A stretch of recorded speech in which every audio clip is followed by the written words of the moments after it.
Specially तौर पर sugar के मरीजों के हवाले से बात करेंगे कि जिनका शुगर लेवल बहुत ज़्यादा हाई है। हम आज उनको ऐसी ग़िज़ाएँ बताएंगे जिनके इस्तेमाल से वो अपने शुगर लेवल को कंट्रोल में रख सकते हैं या कि बेहतर बना सकते हैं। सबसे पहले नंबर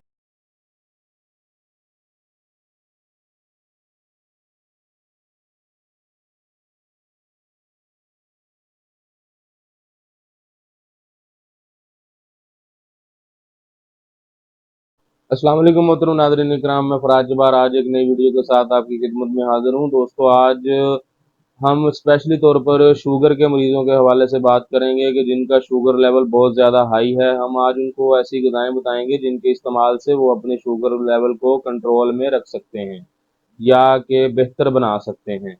सबसे पहले नंबर पर है सिरका, सेब का सिरका। आप अगर सेब का सिरका 3 चम्मच रोज़ाना की बुनियाद पर इस्तेमाल करना शुरू कर दें, आप इसको पानी में भी इस्तेमाल कर सकते हैं, सलाद वगैरह के ऊपर डालकर भी इस्तेमाल कर सकते हैं।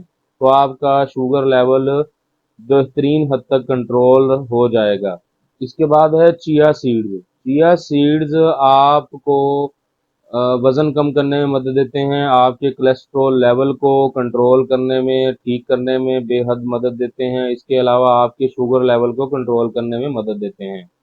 इसमें फाइबर्स की तादाद बहुत ज़्यादा होती है, इसलिए आप जब चिया सीड्स का इस्तेमाल करेंगे तो ये मैदे में जाके अब्ज़ॉर्ब देर से होंगे या खुराक की नालियाँ या मैदा इनको जज़ब जो है वो या हज़म बहुत देर में करेगा, जिसकी वजह से आपको जल्द अज़ जल्द कोई चीज़ खाने की ज़रूरत नहीं पड़ेगी। और आप जब ज़्यादा खुराक इस्तेमाल नहीं करेंगे तो आपको जो है शुगर लेवल या इसकी एब्ज़ॉर्प्शन जो चिया सीड की है वो लेट होगी, तो आपका शुगर लेवल जो कंट्रोल रहेगा, एकदम से आपका शुगर लेवल बढ़ेगा नहीं। इसके बाद है फ्रूट्स, खसूसन तौर पर सिट्रस फूड जिसमें माल्टा, किन्नू, मौसमी वगैरह आ जाते हैं।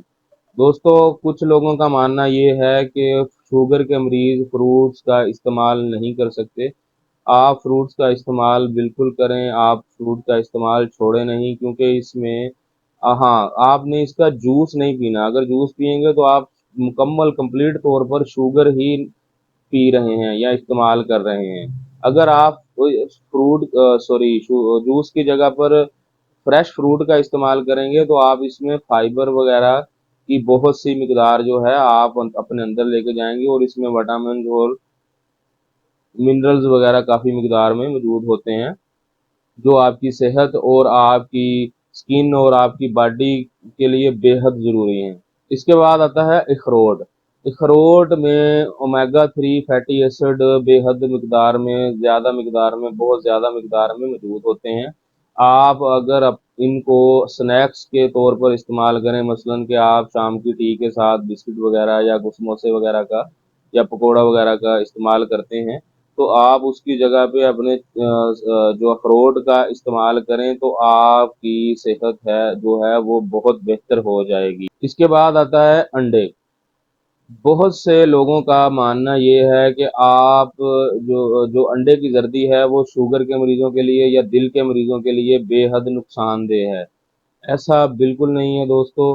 अगर आप सुबह नाश्ते में अंडे का इस्तेमाल करेंगे तो नई सर्च के मुताबिक, या आप दिन में किसी भी टाइम उबले हुए अंडे का इस्तेमाल करेंगे, तो आपकी जो दिल की इसकी जो अंडे की जर्दी है वो आपके दिल की सेहत के लिए बेहद ज़रूरी है।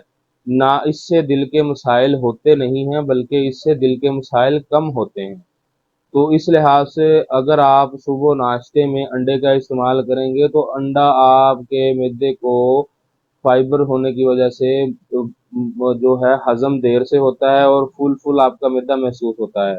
तो इस लिहाज से एक तो ये अब्ज़ॉर्ब बहुत देर से होता है, तो इसलिए आपका शुगर लेवल एकदम से नहीं बढ़ेगा। और दूसरा ये है कि आपको कोई भी चीज़ बजाय इसके कि आप रोटी या कोई बिस्किट या चाय वगैरह का इस्तेमाल सुबह नाश्ते में करते हैं, तो आपको 2 घंटे के बाद या 3 घंटे के बाद कुछ खाने की ज़रूरत, तलब महसूस होना शुरू हो जाती है और आप खा लेते हैं। उससे आपका शुगर लेवल बहुत ज़्यादा हाई हो जाता है। वैसे भी जो हमारी बेकरी की आइटम है ये आपने नाश्ते में इस्तेमाल नहीं करनी, इससे बहुत ज़्यादा तौर पर आपका शुगर लेवल जो है एकदम से हाई हो जाएगा। दोस्तों, ये तो था आज का हमारा टॉपिक। उम्मीद है हमारी वीडियो आपको अच्छी में लगी होगी। अगर हमारी वीडियो आपको अच्छी लगे तो हमारा मेडी इन्फो बाई फराज के नाम से फेसबुक पेज है, यूट्यूब चैनल है, उसको लाइक करें, सब्सक्राइब करें, बेल आइकन का बटन प्रेस करें ताकि हमारी हर आने वाली नई वीडियो आप तक पहुंचती रहे। अल्लाह हम सबका हामी नासर हो, दुआओं में याद रखिएगा। अस्सलाम वालेकुम।